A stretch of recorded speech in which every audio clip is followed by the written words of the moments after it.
What is happening, people? It is Brian, Alsruhe, NEVERsate.com, and I just got done my Saturday training session, and of course, this is going to be this week's training video. Now, it's been kind of an interesting week because we got some snow last weekend, which meant the gym was closed Monday, so I didn't train Monday, and then we actually had Thursday, we had a collaboration where Coach Joe and a couple other guys came down, so it's been kind of a hectic, kind of chaotic week, but got some good training in. Second week in a row that I've been able to get some decent sessions in. There wasn't like a day that I missed because I was too sick, so yeah, it's all looking up. The puking and stuff has not gotten any better at all. If anything, it's gotten worse. However, I just figure if I can stay mentally strong enough and positive, it's not really gonna matter. I can keep driving forward and just get done what I can get done, focusing on the things that I can do instead of things I can't do. But as far as the actual training went, I wasn't able to go super heavy this week. Got a couple heavy things in, but yeah, heavy wasn't really there, but my work capacity is growing, so I did get to do a lot of fun things, moving around a lot, and of course, sweating. Sweating's always a good thing. I also want to let you guys know that I will be going back to kind of doing some of the vlog stuff every once in a while with the entire crew when we're training on like Monday nights and things like that. Currently right now, the way that my schedule is set up, that late at night, I'm way too sick to currently be lifting, so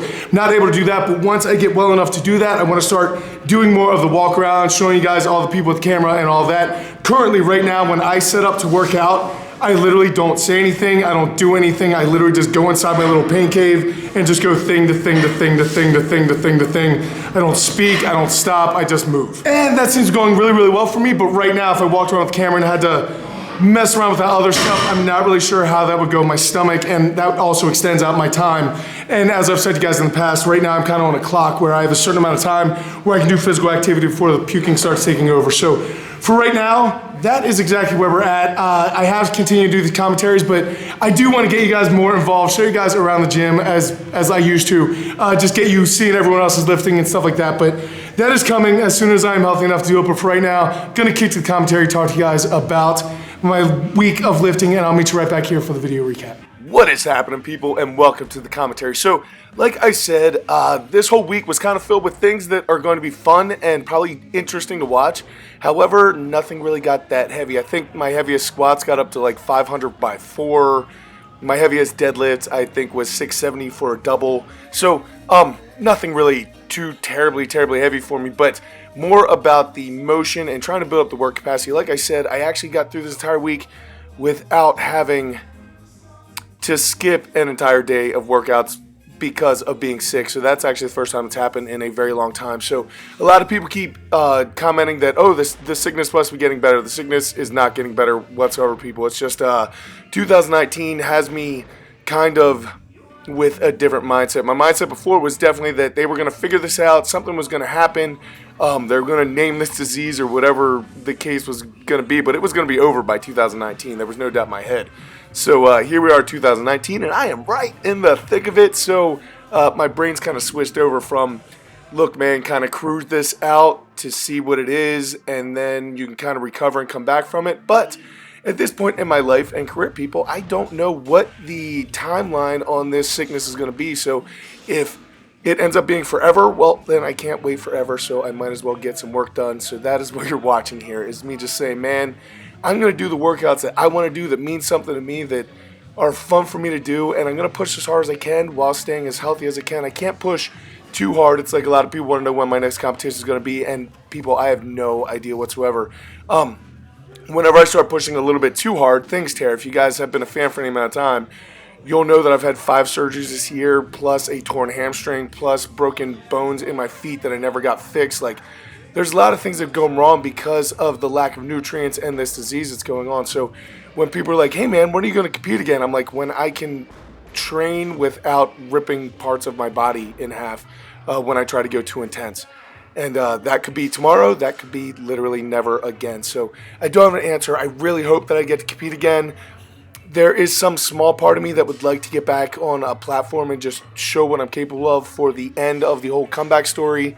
That said, I do not have any desire whatsoever right now. Right now, I'm enjoying this training so much that the idea of stopping this training to refocus it to do a competition just seems dumb to me. A lot of people look at competition as a way to focus, and I would 100% agree with you. However, when you've done enough competitions, you will know that getting ready for a competition kind of breaks up your normal training, and it's a pain because you stop hitting PRs, you stop hitting other things on your normal list because you're so focused on being specific for that event. And in strongman, that event changes every time. So it's not like powerlifting where you have a squat, a bench, a deadlift that you're just constantly trying to up those numbers. This one, you might have a keg clean and press like you see here, to a keg carry, to a keg load, to a keg throw. It could be a number of different things. So when you're getting ready for a competition like that, you need to get pretty specific with your training, and that means that your other training needs kind of go out the window. So when you are getting ready for a competition, it actually hurts your other training. So the idea of stopping what I'm currently doing, which is so much fun and so entertaining, and it's got me on fire for training again, to stop that to try to do a competition, which if you guys have watched the channel for any amount of time, you'll know that I'm not a fan of doing competitions anyway. Brings out stuff in me that I'm not really too much of a fan of. So the idea of doing that doesn't really appeal to me right now. Now, what you guys are seeing, this would be my Friday.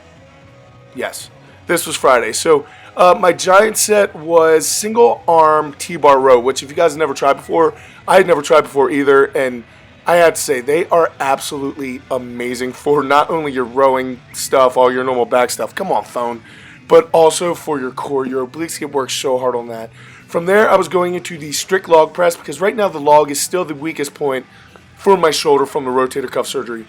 The log just gets to the exact weak point that the injury affects. So doing the strict press on that is a really big deal to me right now. After the strict press, I went to some legless rope climbs over to keg loads. I was doing the keg loads for hip explosiveness to that back pedal sled drag. Now the back pedal sled drag is just a little bit of sadomasochism right there, because honestly, nothing really burns more than when your legs are already tired and you're going into a back pedal sled drag that you can't actually row with. You just need to sit there and back pedal. The buildup of lactic acid in your legs is so terrible. It gets cold. It's horrible. But yeah, there's a security camera view. Anyway, all these workouts going really well. My muscle mass seems to be coming back relatively well. This, I thought, was going to be my top set with 200 pounds, which 200 pounds, even with a barbell, recently after surgery, has been a challenge for me on the strict press. So I can still get up to around 350, 380 on the push press or a split jerk. But when it comes to this strict press, it's definitely still falling behind. So 200 pounds is really good, especially on the log. And then I was even thinking, man, maybe I have a little bit more. Why don't I just push it a little bit? So after the sled drag, I went and did one more log press. I think it was at 205. Yep, 205 for a set of 4. And that ended up going really well, really well. Now, you guys will notice that I have a lollipop in my mouth, and you'll see a lollipop in my mouth from time to time. And the reason why is because when I am feeling really ill, sometimes having a lollipop in my mouth will just help bring down the nausea, whether it's leveling out my blood sugar or just giving me something else to focus on. If you guys are ever looking at some of my videos, that's exactly what we're doing. By the way, right here, we grabbed this sledgehammer to do these push-up things because we were like, I don't understand what's hard about this. Nick and I were literally asking each other questions like, do you know what's hard about this? So we had to play with it and try it out. It's the first time we've ever done them. So I was doing a bunch, and then I was like, hey, let me see if I can do this one hand. So I take my hand off. I do a one-handed sledgehammer push-up. I guess that's, I don't know. It really wasn't that hard. And then here comes Kona to attack me. And then Nick's like, dude, check this out. So, yeah, that's sometimes what my workouts kind of change into at this point, is Nick and I going, hey, what's going on? Oh, this rep. I included this rep because this is a year, okay? Really hard rep right here. Now, I should not have gone for this, but I'm not so smart all the time. So I could literally have ordered a pizza, had it delivered. I could have eaten it and thrown away the box. That was so easy. Before that rep was done. That was so terrible. Anyway, that's kind of where I'm getting sometimes with this nerve damage in my arm. I can kind of get to a point of failure, and then I just need to get to work after that and kind of push it into places that's not used to going. It's only 135 pounds, so I'm not really in any danger there as far as my pressing ability. So I can just try to grind things out. So that's what happened. Now, this was my Saturday morning, which is always nice. There's Dirty Andy there in the background, who actually has been noticed in public with his wife as Dirty Andy. So if you're watching this and it was you who actually stopped and asked him if he was Dirty Andy, I love you. And his wife consequently hates you and me a little bit. But I didn't even give him Dirty Andy. That was Nick. If you guys ever wondered, Olu gave Uncle Nick his nickname. Nick can't be an uncle. He's an only child. And then Nick gave Dirty Andy his nickname, and there's no reasoning behind it. Andy's a very clean individual. I would eat sushi off of his red beard. That said, yeah, I'm just working out here. So I tried to change up my deadlift on this day just because my back was hurting pretty good. So I didn't want to do a front progression. So I decided to go side handles with a frame. There is 580 pounds. The funny part about this is when I was going through my workout, I was sitting there going, man, this feels so heavy to me. And the reason why is because the frame was 100 pounds more than I had thought it was. So, yeah, it wasn't until that 580 set that I actually realized I was at 580. I thought it was 500, and I was having a tough time and realized that it was like 100 pounds more. So the giant set was actually 2 deadlifts to a Husfeld stone carry, to a sandbag carry and throw here at the end. I'm really into the sandbag over shoulder right now, into 30 double unders. So yeah, after that, I moved on to assistance work. Now, I did not get any bench press done this week because, like I said, we missed Monday because of the snowstorm, so I pushed everything back. And when things get pushed back, the thing that gets skipped is my bench press. So my assistants were these Rubus deadlifts or 45-degree back raise deadlifts, where I was going 315 for sets of 5, and the Swiss bar bench press at 275 for sets of 5, which I probably should have gone a little bit heavier on the bench press, but the Rubus deadlifts absolutely destroyed me. I got a little bit of bench pressing. I was happy about that.